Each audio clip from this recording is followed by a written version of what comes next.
Hi, everyone. Welcome back. This is part 2 of a 2-part recap. If you're wondering where part 1 was, well, go check in the feed and be sure to subscribe. Oh, yeah, so they go to a tchotchke place and they're shit-faced at this point, which is really funny because someone goes, "Where are we?" And Heather's like, "The market." Have to explain it to each other. So then they go get wacky gifts. One says, "I've got a big dick" or something, and there's like a big dick under it. And Heather's like, "I'm going to do this. This is hilarious. This is the one thing I'm going to pass down to my children's children." I'm just gonna put a little bonnet on it for Pioneer Day. So Lisa's like, "Guys, we have an amazing dinner, so let's go back to Colorado." So they go back, and Bronwyn is she's in glam, and then Angie and Mary have this really nice little scene where Angie helps Mary with her hair, and it's comforting and warm. And Angie tells us, that life is like, Mary is holding on to something right now, and she hasn't shared it with anyone else, and she really wants to support it for her, and it's really important. And I'm so nervous, Ronnie, because the way the episode began, they said previously, and we see a clip of Mary saying, "I'm only telling you," and Angie saying, "It will not leave here." And then next week we see the two of them crying and Mary saying, like, "You betrayed me." And I'm like, "Oh no, Angie, don't fuck this up. You guys have such a sweet relationship." I'm so nervous and sad for it already. Yeah, not looking good. So then Angie goes to Heather's and Meredith goes over there. So Meredith is like, "So, well, I'm getting ready, but let me ask you a question. Have you heard me in my room?" She's like, "Well, I did hear a slight knocking sound, but I figured it was just your head hitting the headboard as you were talking to somebody on the phone." "Well, okay, but still, I haven't heard you. I haven't heard anybody on the adjoining rooms. And now that I know that this girl's been recording us on her iPhone, do you think she left something in my room?" Dun, dun, dun. No, Brittany's way too stupid for that. Yeah, she is way, way too stupid, because Meredith is basically like, she's like, because the other night I did have a coughing attack, which I think is what I presume she may have thought was constituted me throwing up, and so then they decide to go into her room, because they're going to see if there's a recording device. So this is like becomes a detective thing. They go into Meredith's room, and her makeup artist, Fernando, there. She's like, "Hi, Fernando. Okay, Fernando, as a witness to the crime, where was Meredith when she was throwing up with her eating disorder?" "Okay, that's I understand it was a joke. It was a little too close for comfort, Heather." "Okay, where were you on the phone with Seth?" So she's like, "I was here." And so, Heather's making a big joke out of this, but Meredith is taking it very seriously. Heather's like, "Is it under this lamp?" "No." "Is it inside this lamp?" "No." "Is it in the towels?" "No." "Wait a second. I think I found the device." "Where is it?" "Hold on. It's behind your ear." "Oh my God. She took a hearing device. She took a listening device and stole it from behind my head. That's crazy." So now she's using my disability against me? "Hold on. Wait a second. Oh my God. Meredith, look. I cut your nose." "Well, that is awful. I can't believe she cut off my nose." But then my favorite is Meredith. She's like, "Okay, I was standing right here and I had a coughing attack, and this is what it sounded like."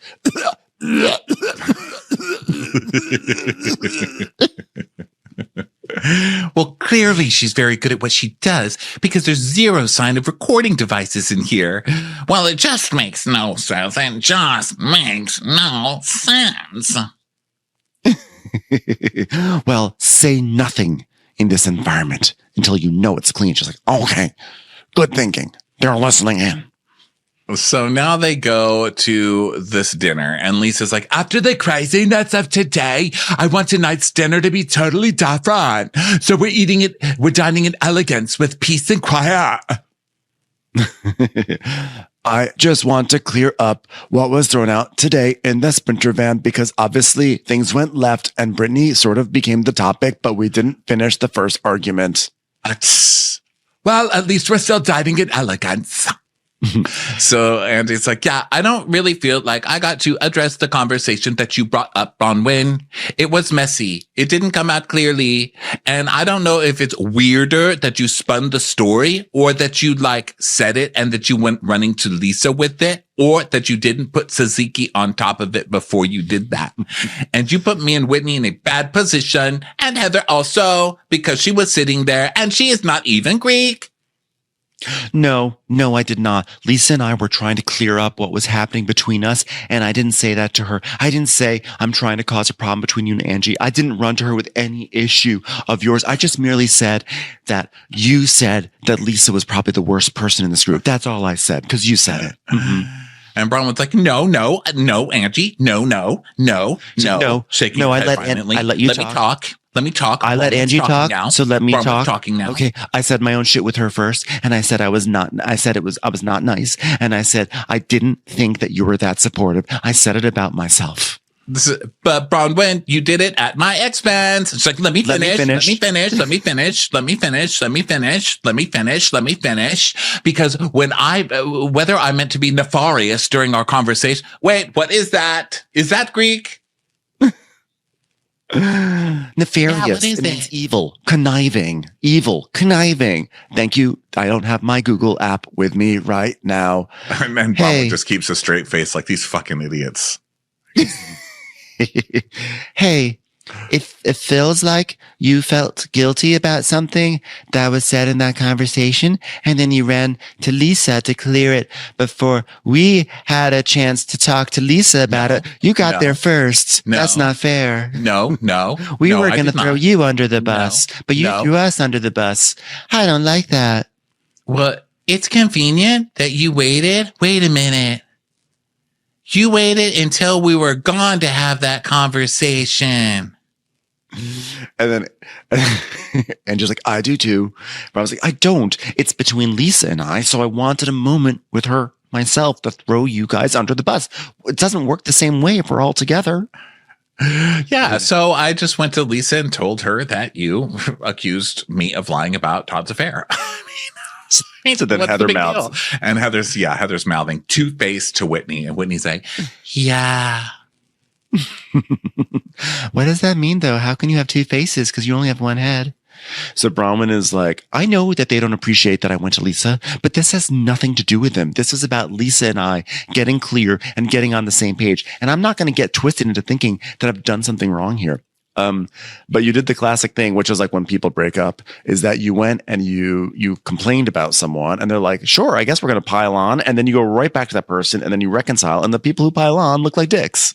Yep. Yeah. So Meredith's like, well, I have a question that didn't add up to me. And let me tell you, V plus I equals L. Like, oh, God, here Meredith goes. Well, I've been in this villa for several days now, and I've never heard anything from any adjoining room. A boom, a mic drop, gavel drop. Just drop the gavel. Get ready for prison. And let me tell you something about this villa, or should I call it villa? I did not throw up, okay? I was on the phone with my husband crying about slut shaming, and there was no vomiting. I did have a bit of a coughing attack at one point where when I was coughing, liquid came out of my mouth and into a toilet bowl, but that was the extent of it, which is maybe what you heard or not heard, but I find it to be very perplexing that I haven't heard one thing from Heather's room or your room or anyone else's room. Well, wait, Heather, I just don't even know what you're getting mad about. Like, are you just trying to like look for things to be mad at me about? No, I'm sorry. I said mad about me about. I was like, God, mad about you. What a show. What a good show. Glorious. You know, I auditioned for it. You know, I had great chemistry with Paul Reiser, they said, but unfortunately that bitch Helen Hunt just beat me out. Still don't like her. Won't watch any of her movies. Well, I'm the only one that's ever supported you. And she goes, until today, until you came after me like a raging beast. telling everyone false stories about me. And here's why I'm questioning you today, because you chose to record us without our knowledge. And why would I not start to question you if you put something in my room at this point? Oh my gosh, are you serious? Are you really serious? Yes, I am. And I think it's a reasonable and rational question when I have heard zero anywhere else. And Mary's like, Whitney, can you hear me? Yeah, what do you want? No, in the villa. What about the villa? Can you hear me when we're in the villa? When you talk to me, yes. No, through the walls. What walls? In the villa? Huh? So answer the question. Did you put a recording device in my room? And she's like, yes or no? That's the most ridiculous thing I've heard. Yes or no? Absolutely no. Very convincing, Brittany. Very convincing. So Mary's like, but there's no benefit of putting a recording device in Meredith's room. I mean, she's so boring. I mean, no offense, but I would fall asleep. That is absurd. Well, I guess that's enough fun for tonight, right? Yeah, let's go. So they all head back to the villas, and Angie is like, this whole Bronwyn thing is blown out of proportion. Was there anything bad said that day when we had lunch at the table? And Heather's like, not bad, but we just said that they were the only two that, took Todd's side, and there's a million reasons why. And so we see the flashback of that. And then Meredith is like, well, wait, what can I have done to be more supportive? Well, she said that you blamed her and that you said that she had been guarded and that's what drove her husband to emotional affair. You know, all that stuff. She goes, no, I didn't say that. I asked a question to try to help. Yeah, I asked the question, and I asked that if it might be a problem, just trying to be helpful. So what was said about me? Oh, well, we said because about tumultuous marriages that you might be saying it better be kept. It's better to keep it quiet, and who cares? We just were like, what? She's cheated. She understands. She's sympathetic towards Todd. She's slept around all of Salt Lake City and apparently all of Manhattan, so she's gonna be a little more sympathetic to Todd. Anyway, have a great night. I'm gonna go off to my bed now. Bye. She says, wait, better to keep what quiet? She says, emotional affairs, like the ones that you have. I never said that. And so now Meredith is like, wait a minute. So these bitches were talking behind my back. What the hell? Heather basically is like, Heather's like owning up to what she said, but she's saying it so like, oh, it was like nothing. And she's like, okay, see you later. She like hops out of the golf cart. Like she didn't just drop a bomb on Meredith. So Meredith, of course, is getting pissed, and she's like, Heather, and Heather's just going through the hall like, no big deal, nothing to see here. Heather, we were getting out of the car. Did you say Bronwyn did not feel my support because I co-sign emotional affairs, or did I misunderstand that? And she's like, oh, you totally misunderstood that. I was just saying because you have emotional affairs. Yes. You probably understand it better. She's like, wait a minute, what did you say? So they're all walking down the hallways to get back to their rooms, right? And Heather's like, guys. Okay, let's deflect away from the truth bomb I just dropped on Meredith. Okay, so guys, before you go to your villa, let's do a little experiment, a little audio testing. And Heather literally tells us, she goes, can we get over the whole emotional affair thing and get back to the real important issue? We have a real conspiracy to uncover. We have bugs to search for. We have audio tests to conduct. We've got to crack this case wide open. So Meredith's like, well, you can do what you want. I'm more interested in what you said as we were getting out of the golf cart. She's like, no, we're going to do a wacky scene looking for bugs. And Heather's like, I just thought it was projection of having been through infidelity, That's all. But there was no infidelity. My husband and I were separated. How dare you? Why are you yelling at me? Oh my God, there's a recording device. What? Okay, everyone run. So she's like, why are you yelling at me? And she says, because I don't know who's starting more rumors about me. And she's like, well, it's certainly not me. I mean, we're doing an audio test. It's not a rumor that you cheated on your husband. Everybody already knows that. Move past it.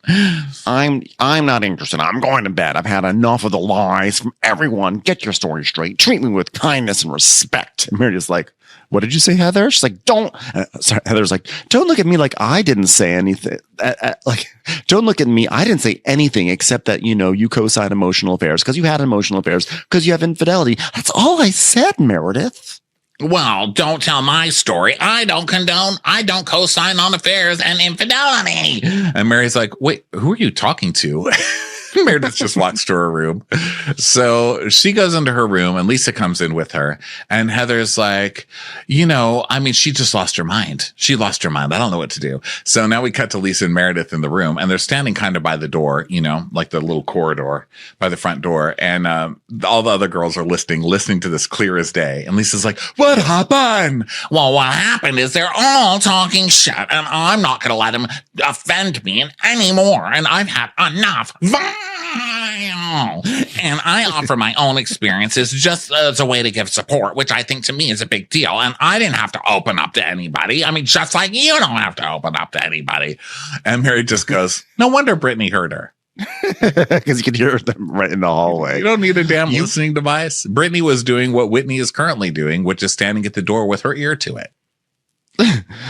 You shouldn't open up to anyone in this fucking group. I was honest. I talked about my marital struggles, what it's like to raise a toddler for 22 years, and what has been done. Lisa's like, weapon. Yes, weaponized against me. Buzzword on Bravo this week. Don't bother. Yeah. And the audio test, you think I care about that? We all know exactly what's going on there, and I'm sure she can hear me now, peasants at the door. And everyone's fucking it up. The whole thing is vile. And she's like, goes to the door, and you just see Whitney running away, like, ah. It was amazing. It was a great Meredith episode. It's funny because in the beginning of the season, Meredith's storyline was not so present. So people were like, Meredith is barely staying on the show. Is Meredith going to be fired next year? Meredith is not going to be fired. Meredith is an icon. She's amazing. She is one of the pillars of the show, and she will be on as long as this show is on, or she deserves to be. It's time for a commercial. It's time for a Crappens commercial. Well, great episode. So let's move on to Sold on Salt Lake City. So first of all, if people are not watching this show, it's really good. I think that maybe it was launched at perhaps the wrong time of the year. Maybe it made sense to sort of dovetail this with Salt Lake City while Salt Lake City is really heating up. I think December is a hard time, but we've been watching it. We've thoroughly enjoyed it. We did a full recap on the first 3 episodes on our bonus episodes on Patreon. So where we left off before it had its sort of winter break, its Christmas break, was that there was this party, this Cinco de Mayo party that Malaysia was holding. And Malaysia's friend, who looks like Meghan McCain, was like, guess what? Hey, you know how like all my sisters are strippers, which is really a great way to start any sort of interaction. I love it. You know how all my sisters are strippers? You know how 4 out of 5 of my sisters are strippers? You know how I come from stripper heritage? Yeah. I come from a long line of stripping. She's like, so my sister, she says Matt has been like coming into the club for years and is like obsessed with her, but he basically told her he's gonna have to stop seeing her because the show is starting up, and once the show airs, everyone's gonna know who he is. So we can't be seen. Babe, they're gonna know who you are anyway. You're a regular at the strip club, you dummy. So yes, exactly. So first off, this was kind of good because Matt's such a little shit on the show. We call him Squish Face. And little Squish Face is such a undermining piece of crap on this show. He's horrible. And the first second this show came on, I said, that guy's cheating. Thank you. Thank you very much. He's just got cheating face. He's got cheating eyes. He does. Little squishy face cheating eyes. And of course he was. And it sounds like they try to make this sound like it was just going to strippers, but the girls were like, well, he came to see me. So this is what I don't understand from the stripper point of view is they said he kept coming to see me. And then when he stopped seeing me, he was seeing my sister. Well, does that mean he's fucking you and you guys are hookers? Or does this mean that he was just coming in to get private lap dances from you? Or was he seeing you outside of the club? Like, what's going on? I'm just going to say that based on what happens later in the episode, what he says, I'm going to say there was some of that, back room, the champagne activity. That's what it sounds like. That's what it sounds like. Whatever that may entail, I'm not sure, but I think there was probably some champagne room. So this leads to a couple of questionable things that just happen on the show because it's reality TV and reality TV is messy. And obviously the stripper sister shows up to start some shit to be on TV, wears a bright green dress so everybody can call her the girl in the green dress, and she becomes a thing on the show, right? So it worked for her. I can see where she's coming from and doing it. But then Malaysia's left with this, like, well, shit, now she's told me and she's told me on camera. So what am I supposed to do about it? Do I tell him? And at first it seems like she's going to kind of do, because it's not just him. I don't think that the problem is outing Matt. Fuck that guy. The problem is what it's going to do to the wife and kids to have this outed on national TV when you live in Utah. Right. So it becomes this big moral dilemma. It's like, what is this girl going to do with this information? So Malaysia's wondering, and I think that like a proper reality show is she sits with this information for about 2 or 3 episodes. She talks with everyone else about it. What do I say? What do I do? It builds up to finally a confrontation. But I don't know, maybe they just don't have enough of an episode order to have that, to waste that time. So clearly a producer was in her ear saying, you should probably talk to Matt about this. You should probably talk to Matt. You should probably talk to Matt. Talk to Matt. Talk to Swishface. So she goes up to him. Well, she doesn't really at first. First, she because the Portuguese girl, right? She's Portuguese, right? Actually, wasn't did like, she? How dare you call me? How dare you call me sugar baby or whatever? Yeah, she's like Shakira and Kate McKinnon. Yes. What? Wait, I have a question. Did she? I was confused about this. Did she text her, or did she text Chris, or is it that like Meghan McCain talked to Chris and then Chris told the? No, told she texted. She texted the wife. She texted the Russian chick or I don't remember, the Eastern European chick.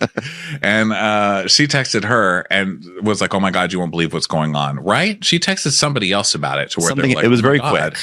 Yes. So she's like, what am I going to do? I just got this information. But nobody really knows what the information is. And she starts going around the party. And also, she's kind of drunk now. She's had a lot of tequila shots. Right. So she's like, oh, my God, what do I do? So finally, they're like, oh, my God. And meanwhile, the wife senses some bullshit and she's out of there. I don't know if she knew this was going on. But the wife was like, this feels really weird and really dark. I don't like this. I have a stomach ache. Can we go home? He's like, why don't you go lay down in the car? So that shows you what kind of asshole he is. Just go fucking lay down in the car, babe. Yeah, leave with your wife. Go home. Take care of her. Exactly. I mean, to be fair, she was also very unhappy with the churro temperatures. She was like, these churros are cold. They're supposed to be warm. So she goes off to the car to lay down because this piece of shit won't. I mean, could you even imagine? So he's there. And so Malaysia at first was not going to say anything to Matt because the wife is there. And she's like, I'm not going to cross that line. But when she's talking to Matt a little bit later, she discovers that the wife, her name's Nicole, right? Is her name Nicole? She has Nicole energy. Whatever the wife's name is. I just call her eyelashes because those eyelashes, they're like cut off thumbnails that she's glued to her eyes. I know. They're so weird. So you need to get eyelashes that fit you. That you're like wearing a child's eyelashes on top of adult eyelashes. It looks cray cray. Get proper eyelashes.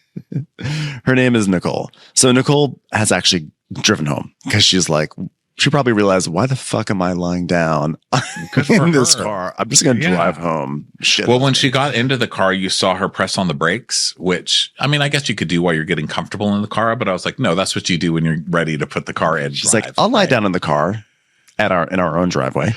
So when Malaysia finds out that Nicole's not there anymore, Malaysia just kind of, she does this weird thing where they're talking about like, you've been a dog. I've heard you've been a dog. He's like, what are you talking about?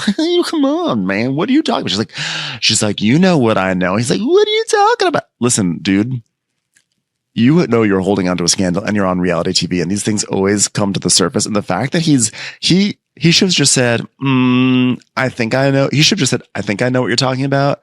And I think you've got it completely wrong, but we'll discuss that later. But instead he does the most guilty thing of all time, which is that when she finally like whispers in his ear, like, I know, he's like, or no, she doesn't even whisper. She just says, she's just like, don't make me say it. She's like, this is a bad position for me to be in, basically. Don't make me say this. Like, you know what is going on. I want you to just say it. And he's like, I don't know what you're talking about. But he does know the stripper sister's there. So he does know that something's coming.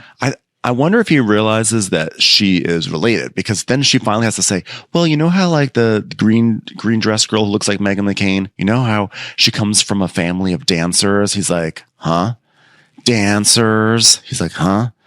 Dancers. And then he's like, I'm out. He's like, bye.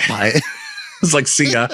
And so he gets out and he's pissed basically at production because they're about to ruin his marriage on TV, which, I mean, I guess I understand that fight or flight response, but you're caught. You're caught, buddy, and I'm not going to feel for you. And surely no one on this show, especially the women, are going to start feeling for the man. Please. No. And surely the patriarchy is not going to take over on this show. Surely not. This is a show about girl power, and it's run by a girl, and she's going to totally have the girls back. By the way, this idiot, how does he not have an excuse ready to go on just in case his secret comes out? How does he not, like, how is he just not prepared? Like he that just shows that kind of like, bro, it's not just like idiocy. It's like that privilege or that like that cockiness of like, no, everything works for me. Like, well, it's also the innocence of not having been on reality TV and thinking like, I'm going to go project this image and nobody's going to bring me down. I'm not going to act immature. And when this lady is accusing me of trying to bring down her relationship, I'm just going to gaslight it and make it seem like she's crazy. And I'm going to, he thinks he can control it. It happens to every season winner, poor thing. Yes. So he leaves, and then the what's the short guy's name again? Kenny. He's like, God, dude, where are you going? Where? He's like, no. He's like, I'm not gonna talk to you unless your mic is off. Not unless your mic is off. So he storms off, and then you have Jen Yo, who is in a Frida Kahlo like headdress, and is it a Frida Kahlo or is it just? I don't know. Because she was like, look at the. Either way, but I know the headdress. I was like, I don't know. You guys are still getting away with things in that town that you don't in others, but you go, girl. And so she's wearing that, and so she finds out that this is going on because it's become this huge drama.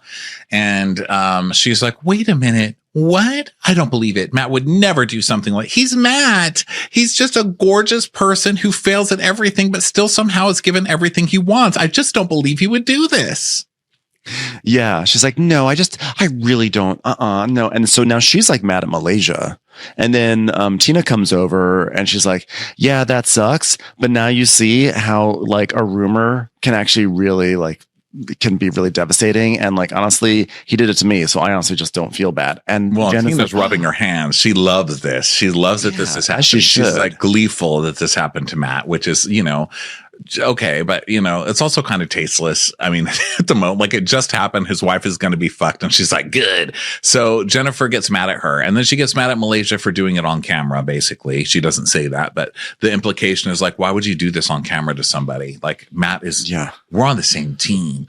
So I mean, now she's pissed. He is Matt is our highest earning realtor who has brought in $50 or less to this company. Okay. In the $50 and under tier, he is our highest earner. How could you do this to him? That's a big deal. So she's decided that no matter what, she's going to believe Matt and stick with Matt, because poor Matt, which really disappointed me with Jen. And it led to kind of an interesting conversation, I guess, with the audience that she had, where she was explaining, what Matt did. I know that it seems like horrible or whatever, especially to people in Utah, like that's like the worst sin, but that growing up LDS has so much shame attached to it that people act in crazy ways because they're rebelling against that shame, or they have to. It's almost like you get used to leading a double life because every sin could send you to hell. So you're just like, I'm not a sinner. And so you build up this whole, and I get it, being raised in an extremely religious way, all the shame that comes with that. And I kind of understood what she was saying in an odd way. I got it, where she's like, sure, he was doing bad things, but you have to understand he was brought up in such a shameful way that it killed him inside until he started acting out in this way. Which, when she explained it like that, I kind of got it. But at the same time, everyone else was raised that way, and they're not fucking strippers behind their wife's back and lying about it. I have no pity for this fucking guy. And you're not going to make me have pity just because he suffered shame. We all suffer shit in our lives. It doesn't give us an excuse to do the kind of shit that he just did. It's not cool. It explains it. It doesn't excuse it. But I think she was excusing it. And so then we go, but then Matt has his whole, he has his whole thing, which is, so after the fallout of this party, then Matt is like talking, the producers are asking him, about like the relationship. And he said it went on for like 10 years. And he goes, there'd be some years, sometimes I'd see her like twice a month, and then I'd have a year without going. I'm like, but 10 years? And then he would say, and I think what's also fucked up is not that he went to a strip club, but it's like he developed a relationship with the stripper on some level, even if it wasn't even physical, there was someone that he went to that was like giving him, it wasn't just like looking at naked bodies. It was like he really connected with someone there. So he's like, here's the thing, like growing up, I never had friends, and I would go into the closet and I would scream in the closet. He has this whole story about the reason why he went to the strip club is he didn't have friends growing up, and he would cry in the closet. He was talking about being an extremely insecure person and being raised with so much shame, and he never fit in with anybody, and he couldn't make friends, and he would lock himself in the closet and just berate himself with all the negativity that he was feeling. And I mean, it was actually a really sad story. It's sad. I felt bad for him because I was like, oh, like hot people have trouble too. Like maybe he wasn't always working out this much, he was like had insecurities. I mean, I kind of felt bad for him, but then I had to keep reminding myself, don't fall for it. This is a manipulating man who's now manipulating everybody. He's sewing his victim cloak, and he's sewing it very thick and heavy for himself. And he's wearing that so we can't say shit about him. Well, I'm sorry, sir. That's not going to work. Okay. I'm burning your victim cloak. It is out. You're an adult now. You're an adult now, and it's called therapy. Also, here's another thing I wanted to ask you. Do you think that his wife knows? Because I think his wife knows, and she's keeping it way too chill. I think she's known all along, but it's one of those like, well, it's a strip club. It's not the best, but I get that he's a man and men have needs, and at least it's just a strip club and it's not an affair. And as long as he doesn't get caught or embarrass our family, then it's fine, because she talks about how divorce is just something you don't do. And this is, you stay with each other no matter what. And Malaysia has a whole thing where she's like, once you're married, that's not only your husband here, that's your husband in the afterlife and on your own little planet that you get when you're Mormon, and like you guys stay with each other forever. And so I think that the wife knew, and I think when the wife saw that girl there, she knew what was about to happen, and she's like, I'm fucking out of here. You guys aren't using me for this. Like, you've humiliated me enough. You're not going to get me to sit here and scream at some stripper sister on camera. Sorry. I think that's a fairly strong conspiracy theory, because what happens is, so Matt tells this whole sob story, which, like you said, the story itself is sad, but if I'm not going to let Brittany Bateman off the hook, I'm not going to let this guy off the hook. Okay. Like like we know, you can give me a sob story, and I always fall for a sob story, but like, I'm not going to fall for this one. It has nothing to do, or like, you can't really tell me that you can't blame 10 years of going to the strip club, knowing that it's like a violation of the relationship that he has developed with his wife, on his childhood trauma in this way. I'm sorry. I just don't think that's fair to her. So then, and by the way, when they asked him about this relationship and they're like, has there been kissing? He goes, nah, I'm not going to go there. Well, that would be the easiest no. So that's clearly a yes. It wasn't just that you're going to strip club. You made out with this stripper at least once, if not multiple times. So that's fucked up. So then, which is weird that and it got me thinking, but why is he not lying? Because he's lied this whole time. Why is he not lying? Like, who cares? Who's going to prove him wrong? You know what I mean? Yeah. But it's like he has that kind of thing where he's getting the punishment, and that's like another kink. Where he's like getting caught. He's doing something bad and he's getting caught. And that's another thing. And so he's just going to keep like, well, it's like he's confessing to get in more trouble. I don't know if that makes any sense, but you see it a lot of times with people when they get caught on purpose. You know what I mean? Or they're leaving little hints around so that they finally get caught. I don't know if it's because they'll feel relieved that they're not carrying the burden around. Like, I don't know what it is, but you see it a lot with people doing shit like this. So Matt and Nicole sit on the bed to have a talk, and she's like, because this is an emotionally raw moment, I'm not going to put on any makeup except the darkest mascara I can find. So they sit there, and Matt is like, I know, like, we just worked hard to get back to a place of like trust, and I've ruined it, and I'm like really sorry. And he starts to do like the sob thing, and she's like, well, what I learned, aside from the fact that there are monsters in the world that would serve cold churros, is that I can stand on my own 2 feet now, because I went to an MLM conference and a lady hugged me. And now I know I've got enough protein in my system now every morning that I can stand tall.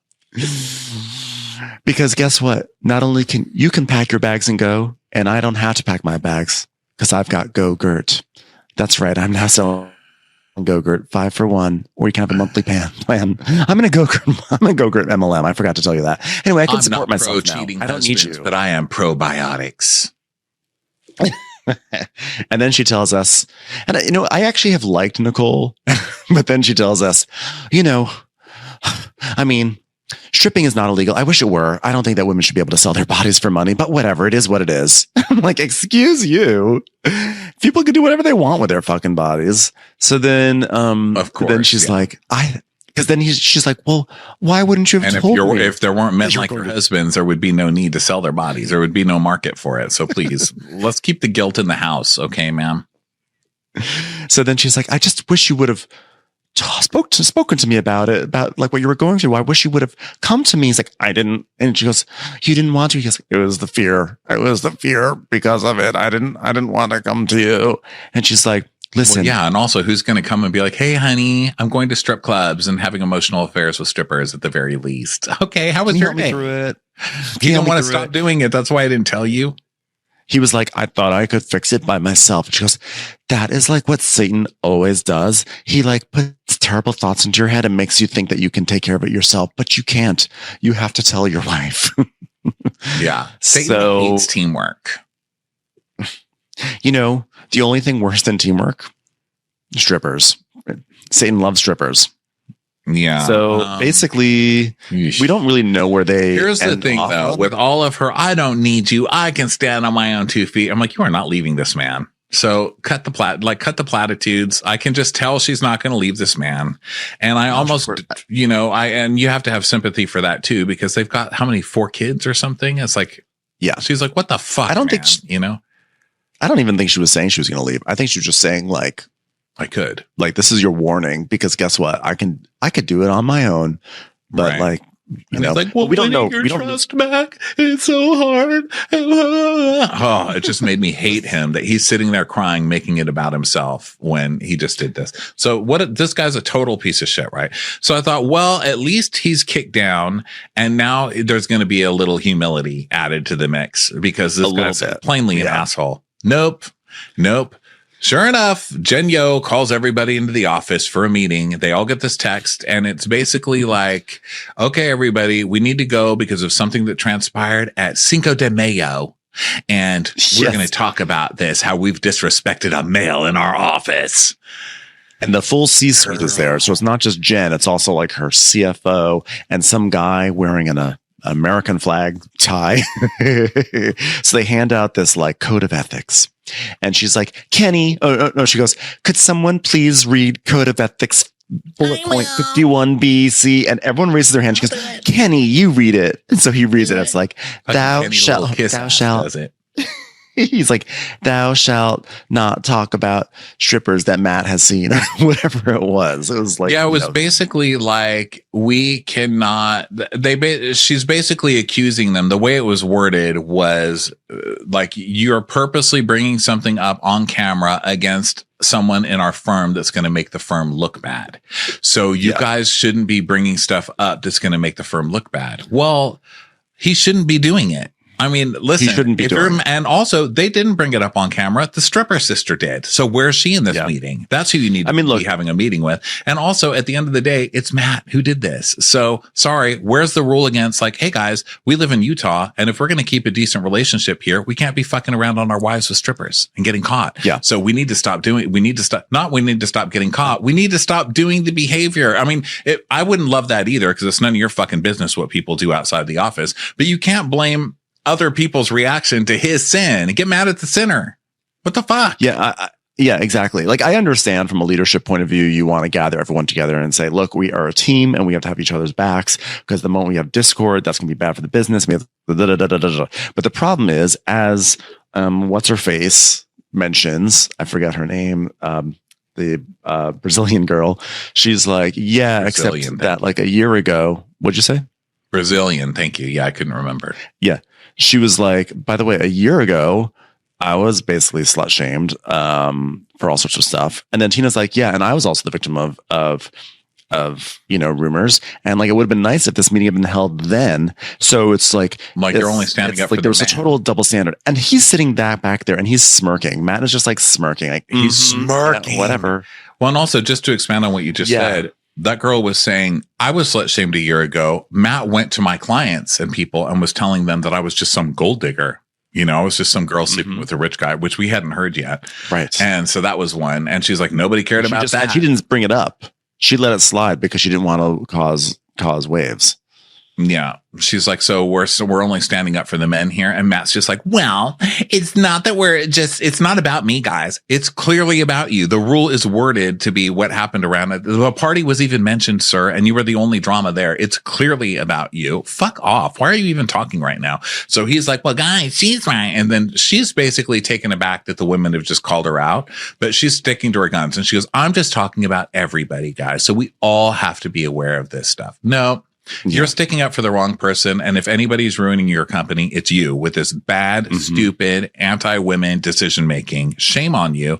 But her whole thing is basically like, listen, if we're doing business in Utah, we can't be known as people who are going to start shaming men who are going to strip clubs, because I guarantee you 80% of men are doing something wrong. Like, let's face it, we've all known a man in our life, and we can't go around tattletaling on men when we need them to buy our shit. Just say that. You know what I mean? If you're going to be that lame about it, just say it. And I think that Tina has a great point when she says, I don't understand that, like, when it comes to Matt, she's like, Jen is in complete like protection mode. But when it comes to like any of us, it's like, fuck you, fuck you, fuck you. So, because Matt is the epitome of Utah perfection. He is youngish. He's got 4 children, a perfect little blonde wife. He's a little blonde guy, and he's like perfect. He's like the perfect thing that they look up to and that they all want to be. So to ruin that reputation of him, or that image of him, hurts the company, because now he's just going to be known as a dirtbag instead of like that vision of perfection. I think that's the only reason she keeps him on and puffs him up like that. It's like, he may not be the best, but he's what everybody strives to be in this town. He's like not selling houses. He's not getting listings. He's just failing upwards. And it's just like sad, because it's frustrating, because you actually know there's like a lot of people like this across the country in all sorts of industries who fail upwards because they have the same sort of protections that other people just don't have, which is annoying. About it. There's but that's basically there's one right there on the couch. Bueller's one failed upwards onto the sofa. Look at there was some other little stuff Bueller is doing right now. Like, there was some other little stuff on the episode. Like, Lisa Barlow came in and she's like, I want to buy in Blizzard Canyon or whatever, because she's like, Bieber's there, DiCaprio's there, Barlow's need to be there. And then the other they were doing some like Kenny decided that he wanted to do a video where he's like, guys, we're gonna celebrate houses being cheaper, and he throws a cake on the floor. I was like, excuse me, prices are dropping, so he drops a cake. Don't splatter a cake on your listing. And then and he's like, people love action, and that's why this video is going to do well on TikTok. Like, wow, you really nailed it. There was something with the Brazilian girl and her mom, and I forget what it was, but it made me laugh. So if you guys laughed at something with that was probably what it was. And then and then there was also, I think the last thing that struck me was that Malaysia at one point, like, I think it was Malaysia or Tina, they went to a house listing, and there was a climbing wall in this house. I'm sorry. I think that's a terrible idea. Do not have climbing walls in your house. No if shit. You want. No crap. As someone who's like actually fainted in my home a couple of weeks ago onto a step stool, like, that's not fun. I can't imagine. I was like, oh my God, what if I had a fucking climbing wall? That would be terrible. Yeah. I think it's always scary when people have saunas in their home. But it did make me want to move to Utah in a way, because the guys have so much shame and they're hot, which, is my kink. And also they have houses like that for $1.5 million. That's how much that house cost. That is crazy. That was an amazingly humongous house. Like a house that has so much extra space that you can have a giant room the size of like a school gym that's tall enough to have a tall ass climbing. Oh my God. Now I know why the Utah market is exploding. Okay, we're moving to Utah. Yeah. Well, everybody, thanks for being here. It's going to be interesting to see on Sold on SLC all the reactions, because it looks like the other girls are like, fuck this, I quit. which I hope they do, As they should. because that's bullshit. Go to back be to standing up Paige. for that. Yeah, to like Go to victimize Paige. the women after he did something. You know, she should have just left this alone and had a talk with Matt about getting his shit together. That was a dumb. Yeah, thing that's to do. what it should have been. And then she could have had like a little thing like, let's all come together. You know, it could have been like a, you know, Matt, you were saying rumors about Tina. Malaysia, you were spreading rumors about Matt. Like, there's a lot of rumors going back and forth, and we all just need to move forward. Let's do a reset. Like, not be like, guys, let's rally around Matt or whatever. And she denied that she was rallying around Matt, but she basically was. So She was 100%. You guys should all watch the show. It's so good. And you know, we are going to SLC. So if there are people listening from SLC who are watching both of these shows we talked to today, come see us when we return to Salt Lake City for a show in about, you know, I don't know, about a month or so. So we can't wait. And we'll catch you on the next episode of Crappens. Bye, everyone. Bye, everybody. Watch What Crappens would like to thank its premium sponsors. Ain't no thing like Allison King. Our way is the Amber way. It's always automatic with Ashley Auto. Ashley Savoni, she don't take no baloney. Put your hands together for Carly Clapp. Catherine DiBernardo has our Hardo. Get on the right foot with Chrissy Offutt. Dana C. Dana Do. She's not just a Sheila, she's a Daniela. Etchels. Aaron McNicholas, she don't miss no trickolas. Jamie, she has no last namey. You'll never hide from Heidi Eleanor Jones. I go, you go, we all go for Hugo. Hava Nagila Weber. Know your worth with Jason Kurth. We could all learn from Jennifer Kearns. She's our kind of mess. It's Jennifer Messer. Sip some scotch with Jessica Trotch. Knock, knock, knocking on Katie Mannock's door. She's our favorite streamer, Caroline Peacock. Kristen the Piston Anderson. Get a bee in your bonnet with Lacey B. Bringing the funk, it's Leslie Plunkett. She gets a name from us. It's Lindsay D.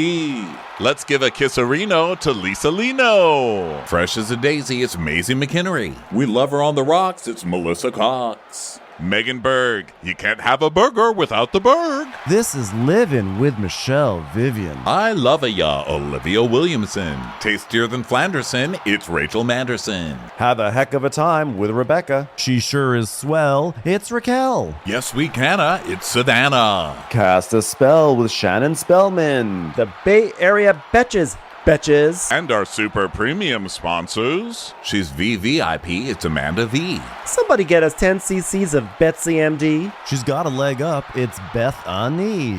We're taking the gold with Brenda Silva. Don't get salty with Christine Pepper. Can't have a meal without the Emily Sides. Nobody holds a candle to Jamie Kendall. We got our wish. It's Jen Plish. She's not harsh. She's Jill Hirsch. She's a little bit loony. Junie. My favorite Murdo, Karen McMurdo. We love him madly. It's Kyle Pod Shadley. Let's go on a bender with Lauren Fender. We're ride or die for Lisa Ryder Barron. She's a whiz. It's Liz Sarthy. Always killing it. It's Lola Alkalani. The incredible edible Matthews sisters. She eases our woes. It's Melissa St. Rose. Give him hell, Miss Noel. Put on a kettle for Rebecca Weddle. She's the queen bee. It's Sarah Lemke. Shannon, out of a cannon, Anthony. Let's take off with Tamla Plain. She ain't no shrinking Violet Kuchar. We love you guys.